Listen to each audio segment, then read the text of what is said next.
जय हिंद दोस्तों, नमस्कार। मैं आपका अपना होस्ट, आपका साथी, आपका हमदर्द एक बार फिर हाजिर हूं आपके सामने एक ऐसी जानकारी लेकर जो सिर्फ खबर नहीं है, बल्कि हर उस व्यक्ति की जिंदगी से जुड़ी है जिसने अपनी पूरी उम्र देश सेवा में लगा दी। चाहे वो केंद्रीय कर्मचारी हो, पेंशन भोगी हो या फिर हमारे पूर्व सैनिक और वीर जवान। दोस्तों, आज का ये एपिसोड बेहद खास है क्योंकि आज हम बात करेंगे उन बड़े फैसलों, उन संकेतों और उन सच्चाइयों की जो सीधे तौर पर आपकी जेब, आपकी पेंशन, आपके अधिकार और आपके भविष्य को प्रभावित करने वाले हैं। और मैं आपसे वादा करता हूं, ये जानकारी सिर्फ सुनी नहीं जाएगी, बल्कि महसूस की जाएगी।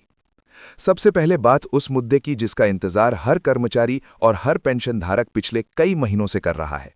महंगाई भत्ता और महंगाई राहत। जी हां, वही डीए और डीआर जो हर साल मार्च के महीने में बढ़ाया जाता रहा है। लेकिन इस बार कहानी थोड़ी अलग है। इस बार इंतजार लंबा हो गया है और सवाल भी बड़े हो गए हैं। मार्च का महीना निकल गया, अप्रैल की तारीखें भी आगे बढ़ रही हैं, लेकिन अब तक कोई आधिकारिक घोषणा नहीं। कई कैबिनेट बैठकों के बावजूद कोई ठोस फैसला सामने नहीं आया।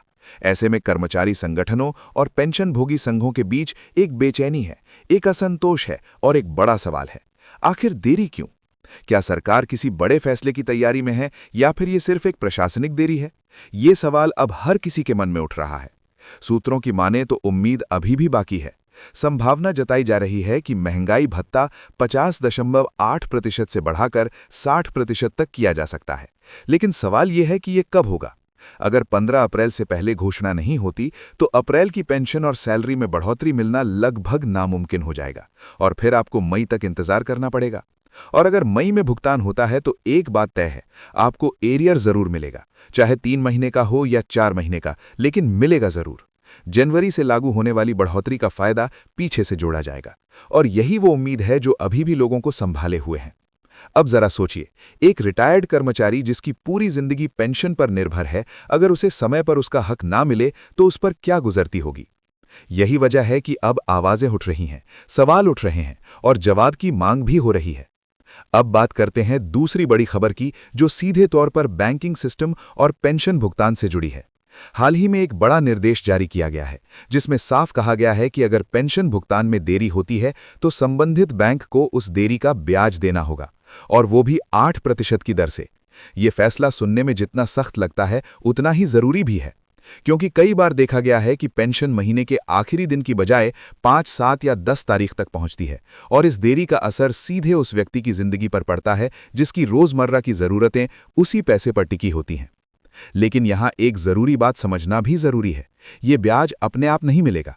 इसके लिए आपको आवेदन करना होगा, आपको बैंक को लिखित में बताना होगा और साथ में नियमों का हवाला भी देना होगा, तभी जाकर आपको आपका हक मिलेगा। अब तीसरी बड़ी बात जो हर उस व्यक्ति के लिए उम्मीद की किरण है जो अपनी शिकायतों से परेशान है। 21 अप्रैल को एक बड़ा आयोजन होने जा रहा है, पेंशन अदालत। देश भर के जिलों में एक साथ ये कार्यक्रम आयोजित होगा जहां आप सीधे अधिकारियों से अपनी बात रख सकते हैं। अगर आपने पहले शिकायत की लेकिन समाधान नहीं मिला, अगर आपने ऑनलाइन पोर्टल का इस्तेमाल किया लेकिन जवाब नहीं आया, तो ये आपके लिए एक आखिरी मौका हो सकता है। यहां आपकी बात सुनी जाएगी और कोशिश होगी कि तुरंत समाधान मिले। और अगर किसी कारण से आपकी समस्या वहीं हल नहीं हो पाती तो उसे प्राथमिकता के साथ आगे बढ़ाया जाएगा और तय समय सीमा में उसका निपटारा किया जाएगा। अब जरा सोचिए, एक ऐसा मंच जहां आपकी आवाज सीधे उन लोगों तक पहुंचे जो फैसला लेने की ताकत रखते हैं। क्या ये मौका छोड़ना चाहिए? बिल्कुल नहीं। अब अगली जानकारी जो सिस्टम में सुधार की दिशा में एक बड़ा कदम है। अब यह सुनिश्चित किया जा रहा है कि रिटायरमेंट के बाद पेंशन मिलने में देरी ना हो। पहले अक्सर शिकायतें आती थीं कि पेंशन शुरू होने में 2 से 3 महीने लग जाते हैं, लेकिन अब निर्देश साफ हैं। जैसे ही कर्मचारी रिटायर होता है उसी समय से पेंशन शुरू हो जानी चाहिए। डिजिटल सिस्टम के जरिए अब प्रक्रिया तेज की जा रही है ताकि किसी को आर्थिक परेशानी का सामना ना करना पड़े। ये एक ऐसा बदलाव है जो छोटे स्तर पर दिखेगा, लेकिन इसका असर बहुत बड़ा होगा। अब बात करते हैं भविष्य की, 8वें वेतन आयोग की। अभी ये प्रक्रिया शुरू ही हुई है, लेकिन इसके संकेत काफी महत्वपूर्ण है। कई बड़ी मांगें सामने आई हैं जिनमें पेंशन को टैक्स फ्री करने की मांग भी शामिल है, पेंशन की राशि बढ़ाने की मांग और पुरानी पेंशन व्यवस्था को वापस लाने की मांग भी। अगर इन मांगों पर गंभीरता से विचार होता है और कुछ लागू होता है तो ये आने वाले समय में लाखों लोगों की जिंदगी बदल सकता है। और आखिर में वो मुद्दा जो सबसे ज्यादा चर्चा में रहा है, 18 महीने का एरियर। कोरोना काल के दौरान रुका हुआ ये एरियर अब एक बार फिर चर्चा में है।